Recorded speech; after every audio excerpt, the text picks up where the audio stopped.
Your mind is your most powerful tool.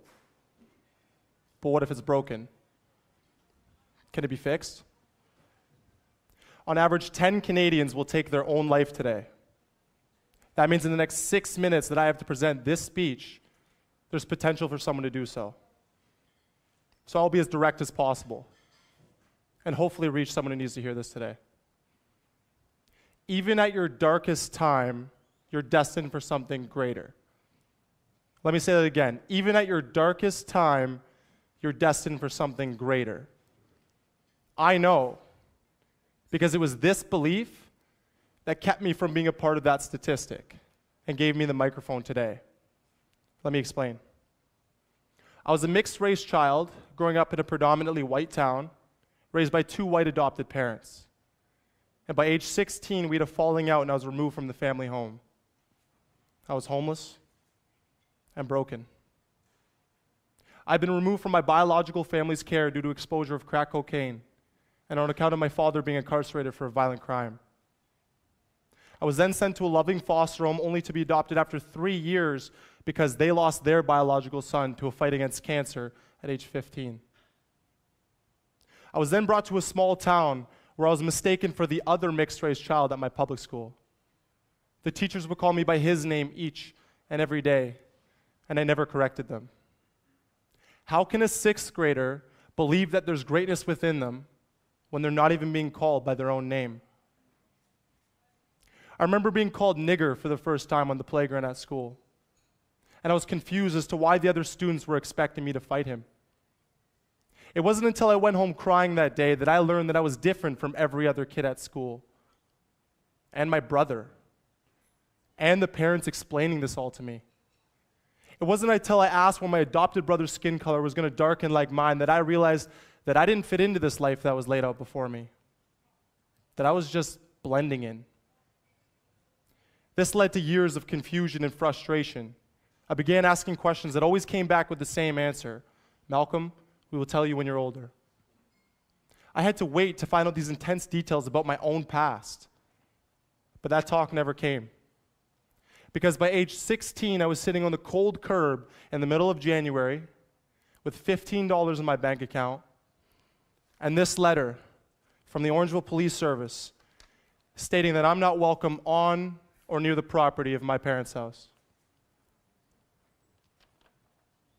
And I've carried that with me, both physically and emotionally. I was at my darkest time.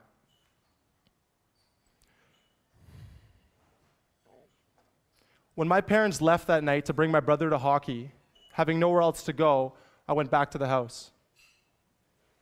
I opened the garage door and closed it behind me. I knew that I had a bit of time, but that my parents would send me out if they found me. So I quickly searched the garage and found an old outdoor carpet. I climbed on top of the hockey net to the top of the garage where there was a 3-foot opening that my father had built using nails and plywood. This was used for storing the winter tires. I pushed the tires to the side, laid down the carpet, and crawled into the space. I laid in the freezing cold, pitch black, confined space, and I cried. I cried until it was too cold and tired to cry anymore. I cried until I found myself on the gym roof of my public school that was far too easy to climb, staring at the playground beneath me with a sense of calm. This was the first time I thought about killing myself, but it wasn't the last. I remember the feel of the steel edge beneath my feet, slippery from the snow. I stood up there hoping someone would notice and call the police, not because I wanted to be stopped, but because I wanted someone to care. But that was the thought that also made me take a step backwards towards safety. That I'm not broken. The people who don't fit in are the people who stand out.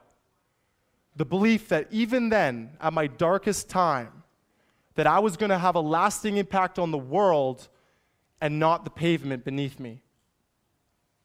Because I was once told, they say your life flashes before your eyes, make it worth watching. And I didn't like what I watched during my time spent on that gym roof. I healed my mind. I became comfortable with being different. My friend's family took me off the street to watch me succeed. I now have a place to go home to during the holidays, and there are presents under the tree with my name on it at Christmas time.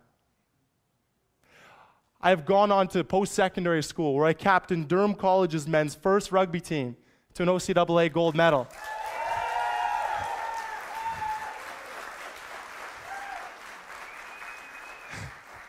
I have earned numerous rugby and academic achievements, and I have more extended family than I can begin to count. 4 years ago, the family that took me in sat me down and walked me through the process of getting my adoption paperwork. Last year it came in. 4 files this thick about my true identity from birth to age 6. The mother called me while I was at work, and she said that the content was dark and that I should read it with someone. So naturally, I read it alone. It contained all of the information heard here tonight, but finally, I was calm. I was calm because I was happy with who I was, and I didn't need a file to tell me that. The past doesn't define me, I define me. And if there's one thing I'd ask you to take away from my speech, it's the belief that everyone, even at their darkest times, is destined for something greater, because I conquered mine, and it saved my life. Thank you.